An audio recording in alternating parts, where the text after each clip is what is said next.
More than a year has passed now, and the twins have been born.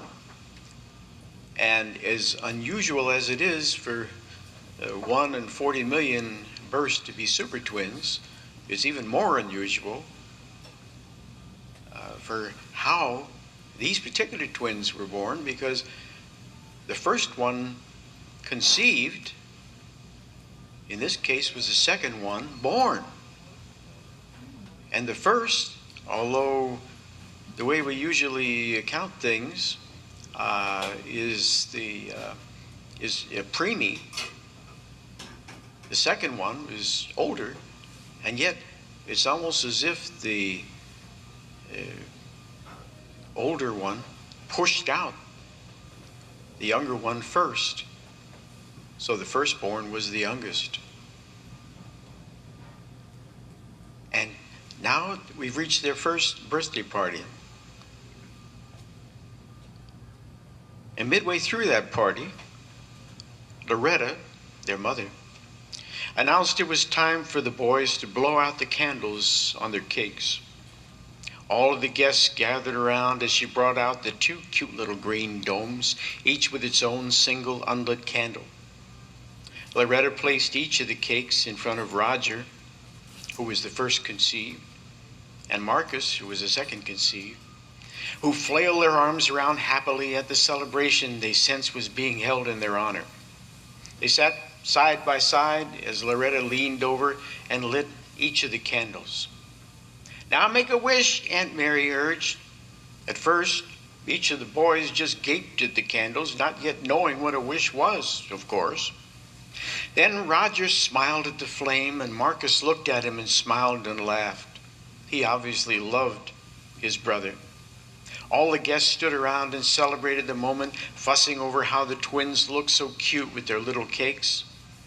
John, their father, entered with his Revere 8mm movie camera and 2 bright lights to capture the moment on film. Everyone applauded, and the twins looked around, not quite understanding what they should do. Just then, Roger reached over, grabbed Marcus's flailing little hand, and held it directly over his birthday candle. Immediately, Marcus screamed and yanked his hand away, wailing. As the gathering gasped in shock, Loretta leaned down and snatched Marcus up, while Roger, apparently stunned, laughed as though his brother had made a joke. Loretta quickly scolded Roger, and he went from laughter to tears in a split second.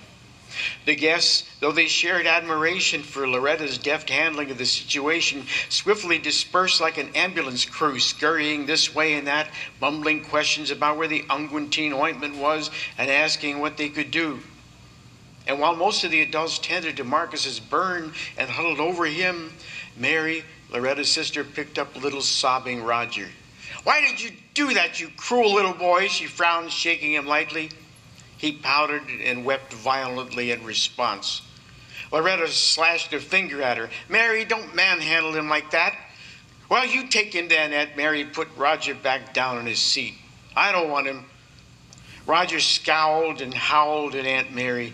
Then he calmed down and stared at nothing and was left totally alone with 2 cute little green dome cakes, only his candle still lit. John called to his wife later that night. "Come to bed.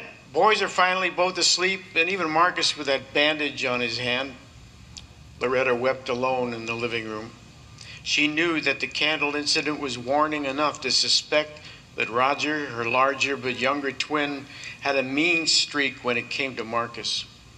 She'd been sensing it lately, observing Roger's brutish behavior as he'd slither around the living room, knocking into Marcus without a care.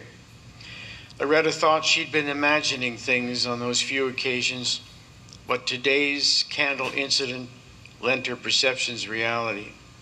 She thought, was the doctor right when he implied that they might have had a poor relationship even in the womb? How could he have known that? But then again, kids will be kids, and neither one at their young age could really understand the intricacies of fire, let alone how hot flames were. Exhausted and frazzled, Loretta slumped off to bed. But even there, she lay awake, wondering. Thank you.